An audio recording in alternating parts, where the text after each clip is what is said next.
এটা হচ্ছে এবার ঈদুল আজহা উপলক্ষে কোরবানির পশু আমাদের। তো পশুটা দাঁড়িয়ে আছে, আমি ভিডিও করতেছি।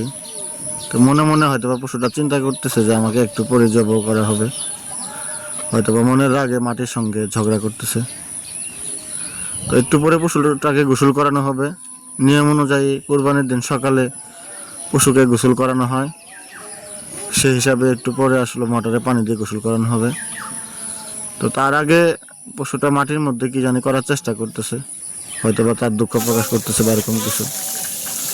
তো একটু পরে আমার ভাই হচ্ছে পানি দিয়ে পশুটাকে গোসল করানোর চেষ্টা করতেছে।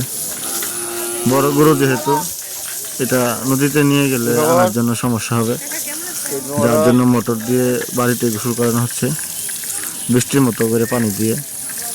তো অনেকটা ভালোই লাগতেছে, গরুটাও সেটাকে উপভোগ করতেছে। তো সেই হিসেবে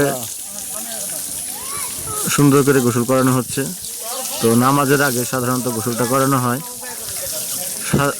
নামাজের আগে গোসল করানোর পরে গরুটাকে রাখা হবে, পরবর্তীতে নামাজ শেষে এসে কোরবানি করা হবে।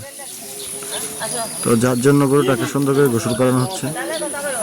গোসল করানোর ফাঁকে গরুটাকে একটু শরীরটা একটু মুড়াই দেওয়া হচ্ছে খড় দিয়ে, যাতে ময়লা টয়লা থাকলে সেই ময়লা উঠে যায় এবং পরিষ্কার হয়।